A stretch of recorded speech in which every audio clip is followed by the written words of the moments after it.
Welcome. আগের ভিডিওতে আমরা যতদূর আলোচনা করেছিলাম ট্রান্সফরমারের কোর কনস্ট্রাকশন ওয়াইজ যে বিভিন্ন ক্লাসিফিকেশন সেই ব্যাপারে আলোচনা হয়েছিল এবং কয়েকটি ইম্পর্ট্যান্ট কোয়েশ্চেন এবং answer related to transformer design বলা হয়েছিল। তো ট্রান্সফরমার ডিজাইন সংক্রান্ত আরও একটি ইম্পর্ট্যান্ট কোয়েশ্চেন, সেটি হলো, এটা অনেক জায়গাতেই জিজ্ঞাসা করা হয় যে ট্রান্সফরমারের যে মিডিল ফেজ, অর্থাৎ ট্রান্সফরমারের 3 ফেজ যদি ট্রান্সফরমার হয়, এ বি সি যদি 3টি ফেজ হয়, তার মধ্যে মিডিল ফেজ অর্থাৎ যে বি ফেজ, সেই বি ফেজের যে ওয়াইন্ডিং তার ওরিয়েন্টেশন এ এবং সি ফেজ অর্থাৎ যে দুটি আউটার ফেজ তার ওরিয়েন্টেশনের থেকে অপোজিট করা হয়।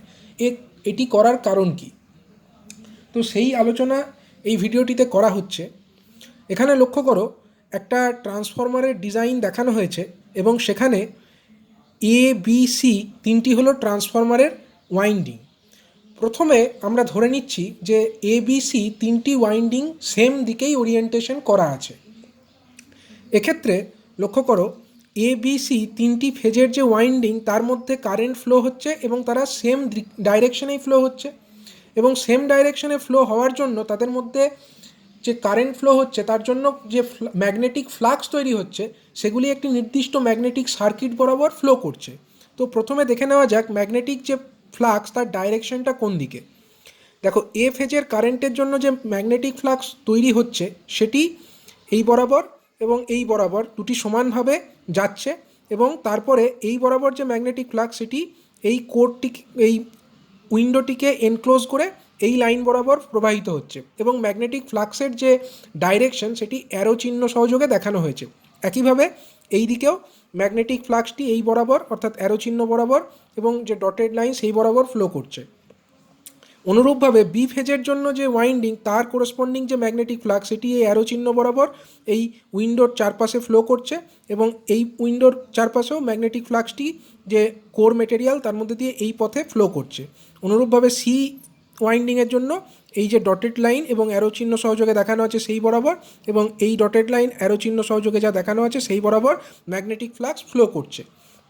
এক্ষেত্রে আমরা ধরে নিচ্ছি যে ফাই এ, ফাই বি, ফাই সি তারা ইকুয়াল, তাদের ম্যাগনিটিউড সমান, অর্থাৎ এ ওয়াইন্ডিংয়ের যে জন্য যে ফ্লাক্স, বি ওয়াইন্ডিংয়ের জন্য যে ফ্লাক্স এবং সি ওয়াইন্ডিংয়ের জন্য যে ফ্লাক্স তাদের ম্যাগনিটিউড সমান এবং তারা ফাই এর সঙ্গে ইকুয়াল। এখন এই যে এ ওয়াইন্ডিংয়ের জন্য যে ফ্লাক্স সেটি কিন্তু এইখানে এসে দুটি সমান ভাগে বিভক্ত হচ্ছে, অর্থাৎ এই দিকে অর্ধেক এবং এই দিকে অর্ধেকটা চলে যাচ্ছে। তো এই দিকে যে ফ্লাক্সের পরিমাণটা যাচ্ছে সেটা কত হবে? টোটাল যা ফ্লাক্স ফাই এ তার অর্ধেক, অর্থাৎ এই যে লিম্ব, এই লিম্বটিকে যদি আমরা নাম্বার 1 লিম্ব বলে ডিনোট করি তাহলে ফাই ওয়ান হবে ফ্লাক্স ইন দ্য লিম্ব 1। সেটা কত হবে? সেটা হচ্ছে টোটাল যে ফ্লাক্স এইখানে যাচ্ছিল অর্থাৎ ফাই এ তার অর্ধেক, সুতরাং এর মান হচ্ছে ফাই এ বাই 2। অনুরূপভাবে এই যে 4 নাম্বার লিম্ব অর্থাৎ এইটা যাকে আমরা, যার মধ্যে যে ফ্লাক্স তাকে আমরা যদি ফাই 4 দিয়ে ডিনোট করি তাহলে ফাই 4 কত হবে? সি ওয়াইন্ডিংয়ের যে ফ্লাক্স সেটি এই বরাবর যাচ্ছিল এবং দুটো সমান ভাগে বিভক্ত হয়েছে, কিছুটা এই দিকে কিছুটা এই দিকে। এই বরাবর কত গেছে? ফাই সি বাই 2, এই বরাবরও ফাই সি বাই 2, সুতরাং এই যে ফাই সি বাই 2 সেটা এইখানেও যাচ্ছে। সুতরাং এই যে 4 অর্থাৎ যে লিম্ব 4 সেখানে যে ফ্লাক্সের পরিমাণ সেটাকে যদি আমরা ফাই 4 দ্বারা ডিনোট করি, সুতরাং ফাই 4 কত হবে? ফাই সি এর অর্ধেক অর্থাৎ ফাই সি বাই 2। এবার দেখো, এই যে 2 নাম্বার লিম্ব সেখানে যে ফ্লাক্স ফ্লো করছে সেটা কি কারণে হচ্ছে? এটার কারণ হচ্ছে এই ফাই এ বাই 2 যেটা এই পথে ফ্লো করছিল মাইনাস ফাই বি বাই 2 যেটা এই পথে ফ্লো করছে। দেখো, phi A by 2 towards right side, ডান দিকে, এবং ফাই বি বাই 2 সেটা কিন্তু বাঁ দিকে। সুতরাং তাদের যে রেজাল্টেন্ট ফ্লাক্স অর্থাৎ phi A minus phi B divided by 2 সেটাই হচ্ছে ফাই 2, অর্থাৎ এই 2 নাম্বার লিম্বে রেজাল্টেন্ট ফ্লাক্স। অনুরূপভাবে ফাই 3 অর্থাৎ 3 নাম্বার লিম্বে যে রেজাল্টেন্ট ফ্লাক্স সেটা যদি আমরা ক্যালকুলেট করি, আমরা দেখতে পাচ্ছি এর রেজাল্টেন্ট ফ্লাক্সের কারণ কি? এই যে ফাই বি বাই 2 যেটা এই পথ দিয়ে ফ্লো করছে সেইটা টুয়ার্ডস রাইট যাচ্ছে এবং phi C by 2 towards left যাচ্ছে। সুতরাং এইখানে যে resultant flux phi 3 that will be phi B minus phi C by 2। এবার আমরা ফেজর ডায়াগ্রাম এঁকে যদি দেখি, এই বরাবর ফাই এ, ফাই বি এবং ফাই সি দেখানো হয়েছে, এবং যেহেতু 3 ফেজ কারেন্ট এবং তার জন্য এই ফ্লাক্স তৈরি হয়েছে। সুতরাং 3 ফেজ সিস্টেমে অবশ্যই কারেন্টগুলি 120 ডিগ্রি ফেজ অ্যাঙ্গেলে ডিফার করে থাকে। সুতরাং এখানেও যে ফ্লাক্স তারাও কিন্তু 120 ডিগ্রি ফেজ অ্যাঙ্গেলে আছে। এবার লক্ষ্য করো, আমরা যদি φ2 নির্ণয় করতে চাই, φ2 সমান কত? φ2 সমান আমরা একটু আগেই দেখেছি φa/2 মাইনাস φb/2 অথবা φa minus φb whole divided by 2। তাহলে φa হচ্ছে এই টোটালটা, তার অর্ধেক সমান কত? φa/2, এবং এখানে আছে φb এই বরাবর, কিন্তু আমাদেরকে বার কী করতে হবে? φa minus φb/2। সুতরাং আমরা φa/2 এইটুকু দেখালাম, এবার φb/2 কতটুকু হবে? এইটুকু হবে φb/2।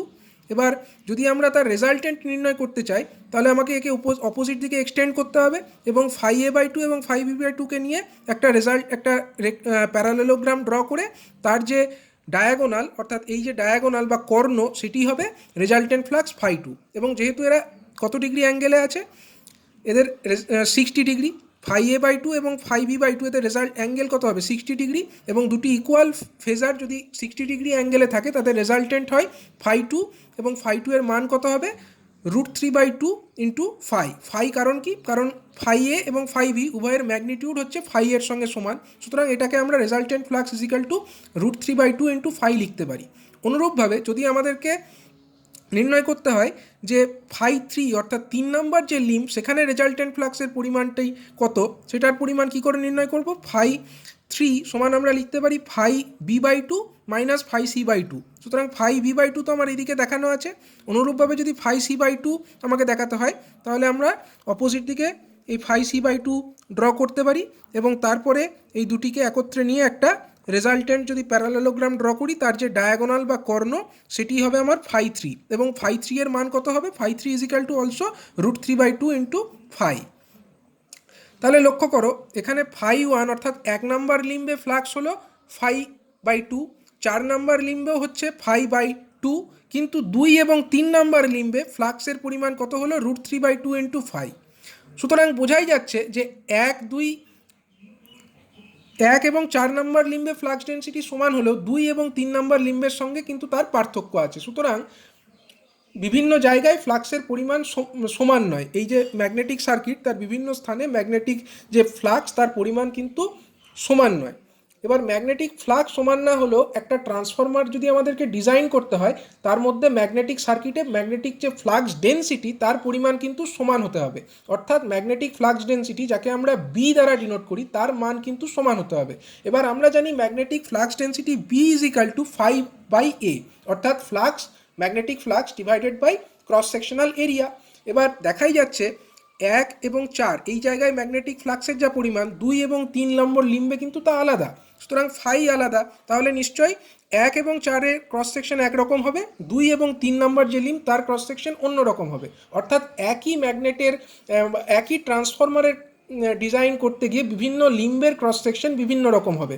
এই ধরনের যে ট্রান্সফরমার ডিজাইন, সেটা করাটা খুবই ডিফিকাল্ট হয়ে দাঁড়াবে। সেই কারণে করা হয় কি, ট্রান্সফরমারের যে মিডল ফেজ অর্থাৎ যে বি ফেজ, সেই বি ফেজের যদি ওরিয়েন্টেশনটা অপোজিট দিকে করা হয় as compare to A and C phase, সেক্ষেত্রে কি হবে লক্ষ্য করো। এক্ষেত্রে আমরা আরেকটি ডায়াগ্রাম ড্র করেছি ওই ম্যাগনেটিক সার্কিটেরই, ওই ট্রান্সফরমারের যে ম্যাগনেটিক সার্কিট তারই একটি ডায়াগ্রাম ড্র করেছি। পার্থক্য বলতে এটাই যে এখানে বি ফেজের যে কারেন্টের ডাইরেকশন সেটাকে পাল্টে দেওয়া হয়েছে। এখানে অন্যান্য যে ফেজ, সেখানে যদি কারেন্টের ডাইরেকশন এই দিক বরাবর হয়, এটাতে কারেন্টের ডাইরেকশনটা উল্টো দিকে হবে, কারণ এর ওরিয়েন্টেশনটা আলাদা রকম। এবার ম্যাগনেটিক যে ফ্লাক্স যে এ ফেজের কারেন্টের জন্য তৈরি হচ্ছে, সেটা কোন দিকে ফ্লো করবে? সেটা আগে যে পথে ফ্লো করছিল, অর্থাৎ এই যে φa যেটা এ ফেজের কারেন্টের জন্য তৈরি হলো, সেটা এই পর্যন্ত এসে সমান ভাগে বিভক্ত হয়ে কিছুটা এই দিকে এবং কিছুটা এই দিকে ফ্লো করছে।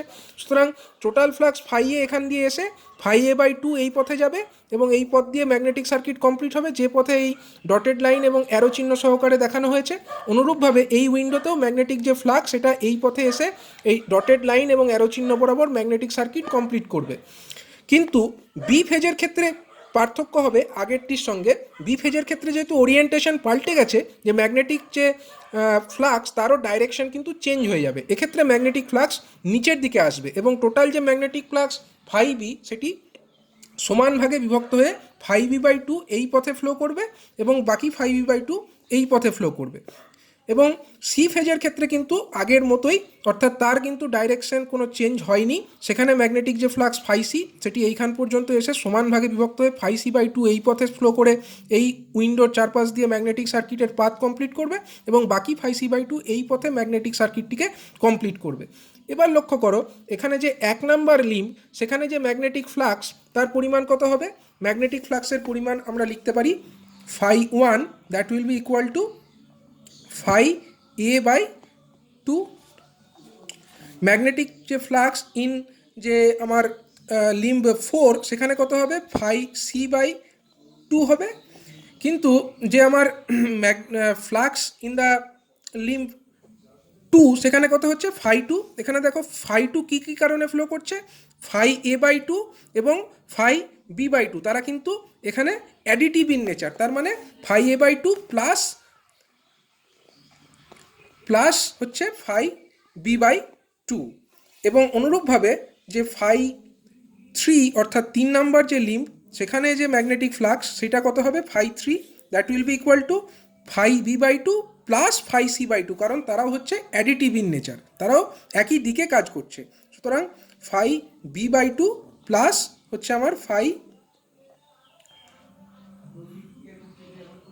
c/2।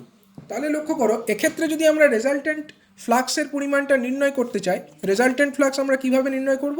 ফেজর ডায়াগ্রাম এঁকে আমরা ম্যাগনেটিক ফ্লাক্সের ফার্স্টে ফেজর ডায়াগ্রাম ড্র করলাম। এই বরাবর আমার phi a, এই বরাবর phi b এবং এই দিক বরাবর আমার phi c। এবার আমাদের কি নির্ণয় করতে হবে? phi a/2 plus phi b/2। তো phi a/2 এইটুকু হবে phi a/2 এবং phi b/2 হবে আমার এইটুকু phi b/2।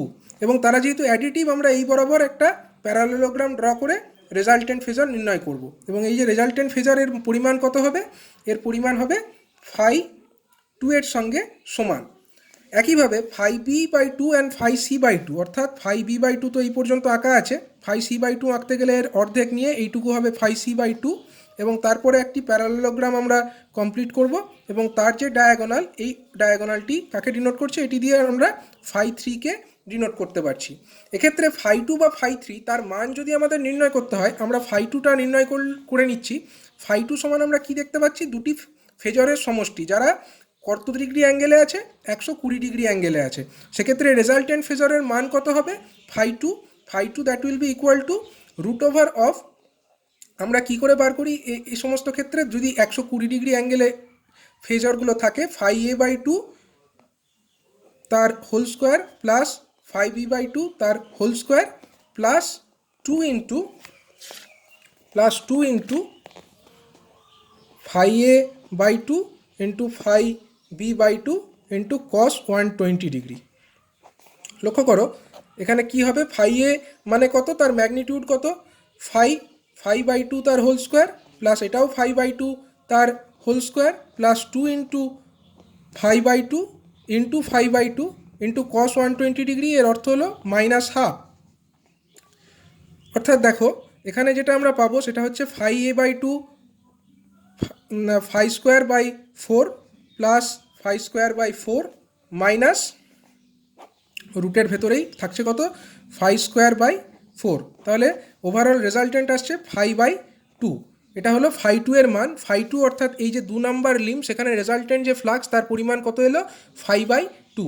অনুরূপভাবে আমরা নির্ণয় করতে পারবো 3 নাম্বার যে লিম্ব, সেখানেও ফ্লাক্সের যে পরিমাণ সেটা হবে phi/2। অর্থাৎ 1 নাম্বার, 2 নাম্বার, 3 নাম্বার এবং 4 নাম্বার, 4টি লিম্বেই কিন্তু এবার ফ্লাক্সের পরিমাণ সমান হলো। এবং আমরা কি জানি? Flux density B = phi/a। যেহেতু 4টি লিম্বেই ফ্লাক্সের পরিমাণ সমান, সুতরাং আমরা বলতে পারি 4টি লিম্বেরই ক্রস সেকশনাল এরিয়া সেম হবে। এবং এক্ষেত্রে আমাদের অনেক যে কস্ট ইনভলভমেন্ট, যেটা আগের ক্ষেত্রে অনেক বেশি লাগছিল, সেটা কিন্তু লাগবে না। এই কারণবশতই ট্রান্সফরমার ডিজাইনের ক্ষেত্রে যে মিডিল ফেজ তার ওরিয়েন্টেশনটা যে আউটার 2 ফেজ অর্থাৎ A এবং C ফেজ তার ওরিয়েন্টেশনের থেকে কিন্তু আলাদা রাখা হয়।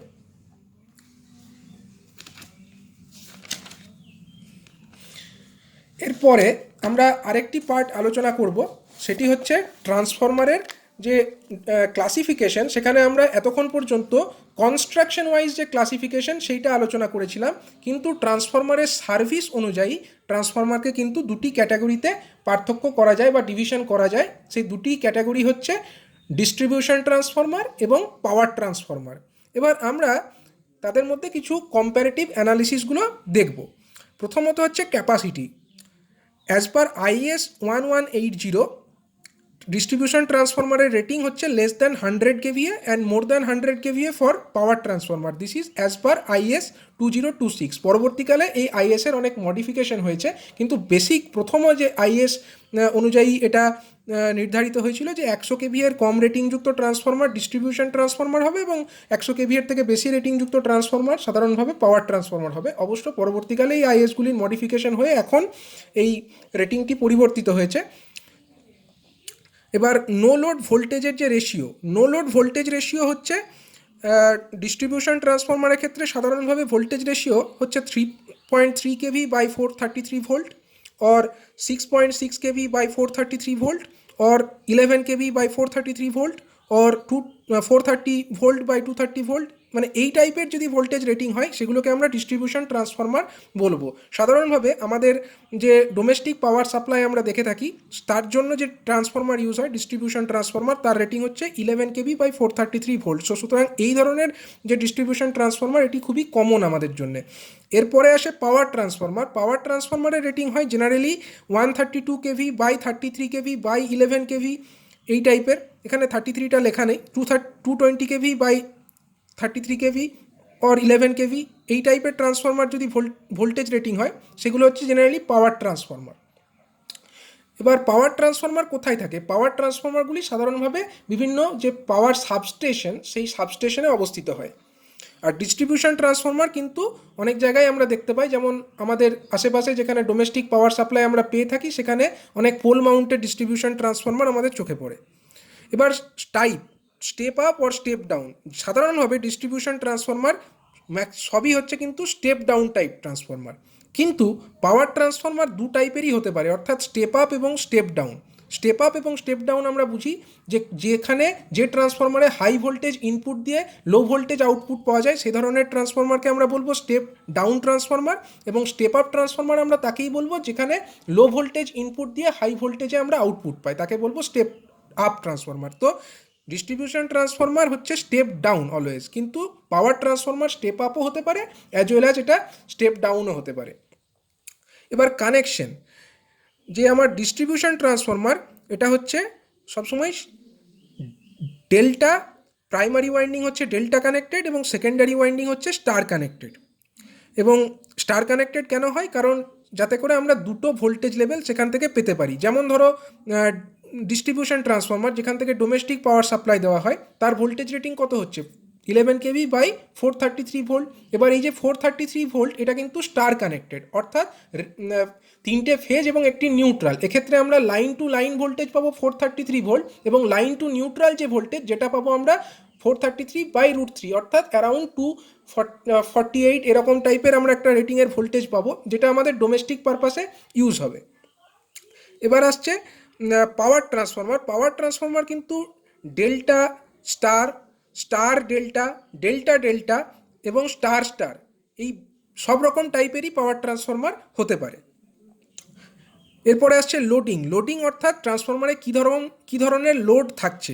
তো ডিস্ট্রিবিউশন ট্রান্সফরমার যেহেতু এটা পাওয়ার ডিস্ট্রিবিউশন করা হচ্ছে এর মাধ্যমে কনজিউমারের প্রেমিসেস পর্যন্ত, এবং সেখানে 24 ঘন্টায় পাওয়ার থাকাটা বাঞ্ছনীয়। সুতরাং পাওয়ার ডিস্ট্রিবিউশন যে ট্রান্সফরমার সেটা কিন্তু 24 ঘন্টায় এনার্জাইজ থাকছে, এবং তাতে কিন্তু লোড হচ্ছে ভ্যারিয়েবল লোড। মানে কখনো কখনো যখন লোড বেশি পড়ছে তখন নিয়ার অ্যাবাউট 100% কখনো কখনো লোড থাকছে, কখনো আবার পার্ট লোড থাকছে।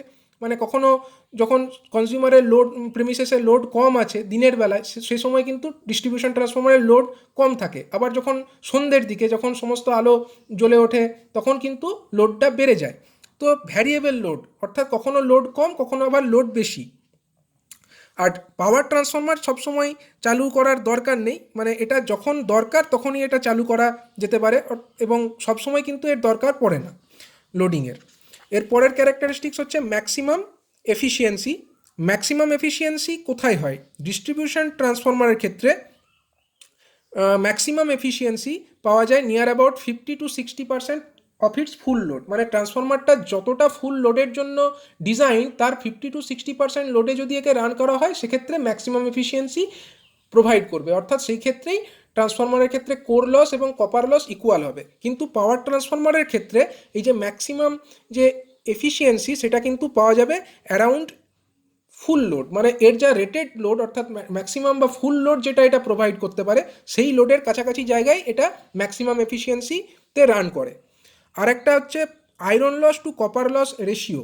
ট্রান্সফরমারের আয়রন লস এবং কপার লসের রেশিও ডিস্ট্রিবিউশন ট্রান্সফরমারের ক্ষেত্রে রাফলি এটা হলো 1:3, কিন্তু পাওয়ার ট্রান্সফরমারের ক্ষেত্রে আয়রন লস এবং কপার লস তার রেশিও হচ্ছে নিয়ার অ্যাবাউট 1:1। এখানে কপার লস বলতে ফুল লোডে যে কপার লস, সেটার কথাই কিন্তু বলা হয়েছে। এবং একটু আগেই আমরা দেখলাম যে পাওয়ার ট্রান্সফরমারের ক্ষেত্রে ম্যাক্সিমাম এফিসিয়েন্সি হয় নিয়ার অ্যাবাউট ফুল লোড। তো নিয়ার অ্যাবাউট ফুল লোডে কপার লস কত? Full load copper loss. এবং ম্যাক্সিমাম এফিসিয়েন্সি তখনই সম্ভব যখন কপার লস এবং আয়রন লস সমান। তার জন্যই দেখো এখানে কিন্তু 1:1 হয়েছে আয়রন লস এবং কপার লসের রেশিও। কুলিং অর্থাৎ ট্রান্সফরমার যখন রান করে, ট্রান্সফরমারের ওয়াইন্ডিংয়ের মধ্যে দিয়ে হিউজ কারেন্ট ফ্লো হওয়ার ফলে ট্রান্সফরমারের ওয়াইন্ডিংটা গরম হয়ে ওঠে, এবং সেই গরম হয়ে ওঠার ফলে ট্রান্সফরমারটিকে কিন্তু ঠান্ডা করার প্রয়োজনীয়তা দেখা দেয়। তো ন্যাচারালি প্রত্যেকটা ট্রান্সফরমারেই কুলিং মিডিয়াম হিসাবে কিন্তু সাধারণত ট্রান্সফরমার অয়েল থাকে। ড্রাই টাইপ ট্রান্সফরমার ছাড়া সাধারণত কিন্তু ট্রান্সফরমার অয়েল থাকে কুলিং মিডিয়াম হিসাবে। এবং সেইটা ছাড়া কিন্তু ন্যাচারাল যে air cooled or self oil cooled, মানে ন্যাচারাল কোনো এক্সটার্নাল কোনো কুলিং অ্যারেঞ্জমেন্টের কিন্তু ব্যবস্থা ডিস্ট্রিবিউশন ট্রান্সফরমারের ক্ষেত্রে করা হয় না। কিন্তু পাওয়ার ট্রান্সফরমার যেটা খুবই ডেলিকেট জিনিস, এবং সেটাকে কিন্তু অনেক বেশি ব্যবস্থা নিতে হয়। ট্রান্সফরমার যেহেতু রেটিং বেশি এবং অনেক হিউজ পাওয়ার সেখানে নিয়ে ইনভলভড আছে, তো সেখানে অ্যামাউন্ট অফ যে হিট জেনারেটেড সেটাও বেশি হয়। তো সেটাকে ঠান্ডা করবার জন্য অনেক এক্সটার্নাল ব্যবস্থা নেওয়ার প্রয়োজনীয়তা দেখা দেয়। যেমন অনেক ক্ষেত্রে ফোর্স এয়ার কুলড হতে পারে, অথবা ফোর্স অয়েল কুলড হতে পারে, অথবা ফোর্স ওয়াটার কুলডও হতে পারে। এরকম বিভিন্ন ক্যাটাগরি হতে পারে যেটা কুলিং মিডিয়াম হিসাবে ট্রান্সফরমারে ব্যবহার করা হয়। এর পরের যে প্যারামিটার সেটা হচ্ছে পার্সেন্টেজ ইম্পিডেন্স। তো ডিস্ট্রিবিউশন ট্রান্সফরমারের ক্ষেত্রে পার্সেন্টেজ ইম্পিডেন্স হচ্ছে নিয়ার অ্যাবাউট 4.5%। এর থেকে 10% কম বেশি হতে পারে, মানে 4.5-এর 10% কম বেশি হতে পারে। কিন্তু পাওয়ার ট্রান্সফরমারের ক্ষেত্রে যে পার্সেন্টেজ ইম্পিডেন্স, এর ভ্যালু কিন্তু কোয়াইট হাই। এটা হচ্ছে অ্যারাউন্ড 18-20%, যেখানে এর 4.5%, এর ক্ষেত্রে কিন্তু পার্সেন্টেজ ইম্পিডেন্স হচ্ছে 18-20%। এবং আমরা এটার কারণ কি? এর কারণ হচ্ছে পার্সেন্টেজ ইম্পিডেন্স হচ্ছে আমার ভোল্টেজ রেগুলেশনের সঙ্গে রিলেটেড। যার পার্সেন্টেজ ইম্পিডেন্স বেশি, অর্থাৎ যে ট্রান্সফরমারের পার্সেন্টেজ ইম্পিডেন্স বেশি, তার কিন্তু ভোল্টেজ রেগুলেশনের পরিমাণও বেশি। এবার যে ডিস্ট্রিবিউশন ট্রান্সফরমার, সেটা কী কাজে ব্যবহৃত হয়? সেটা হচ্ছে মূলত কনজিউমারের প্রেমিসেসে পাওয়ার সাপ্লাই করার কাজে ব্যবহৃত হয়। এবার সেখানে ভোল্টেজটা খুবই ভাইটাল। সেখানে যদি ভোল্টেজ অনেক বেশি ডাউন হয়ে যায় পার্সেন্টেজ ইম্পিডেন্স বেশি হওয়ার ফলে, সেক্ষেত্রে কনজিউমার কিন্তু তার প্রপার ভোল্টেজটা পাবে না। সেই কারণে এখানে পার্সেন্টেজ ইম্পিডেন্সকে কিন্তু তুলনামূলকভাবে অনেক কম রাখা হয়, যাতে প্রপার ভোল্টেজ কনজিউমার পেতে পারে। কিন্তু পাওয়ার ট্রান্সফরমারের ক্ষেত্রে পার্সেন্টেজ ইম্পিডেন্সের পরিমাণটা অনেকটা বেশি রাখা হয়। এর ফলে অবশ্য ভোল্টেজ রেগুলেশন পাওয়ার ট্রান্সফরমারের ক্ষেত্রে খারাপ হয় ঠিকই, কিন্তু তার সাথে সাথে পার্সেন্টেজ ইম্পিডেন্স বেশি হওয়ার জন্য এর মধ্যে ইনহেরেন্ট একটা ফল্ট লিমিটিং ক্যাপাসিটি গড়ে ওঠে। অর্থাৎ কোনো রকম কোনো ফল্ট হলে ট্রান্সফরমারের যে ওয়াইন্ডিং, তার নিজস্ব যে ইম্পিডেন্স, সেই ইম্পিডেন্সের জন্য সে ফল্ট কারেন্টকে লিমিট করতে পারে। এবং যেহেতু পাওয়ার ট্রান্সফরমার খুবই ইম্পর্ট্যান্ট ইকুইপমেন্ট, এই পাওয়ার ট্রান্সফরমারের যদি কোনো কারণবশত ফেইলিওর হয়, সেক্ষেত্রে টোটাল একটা এরিয়াতে পাওয়ার সাপ্লাই ডিসরাপ্টেড হতে পারে বা ব্যাহত হতে পারে। সেই কারণে এই ধরনের ট্রান্সফরমারের ক্ষেত্রে ট্রান্সফরমারগুলিকে প্রোটেকশন দেওয়াটাও খুব গুরুত্বপূর্ণ একটা ব্যাপার। তার জন্যই এই ধরনের ট্রান্সফরমারের ক্ষেত্রে কিন্তু পার্সেন্টেজ যে ইম্পিডেন্স, সেটার পরিমাণটা অনেকটা বেশি রাখা হয়।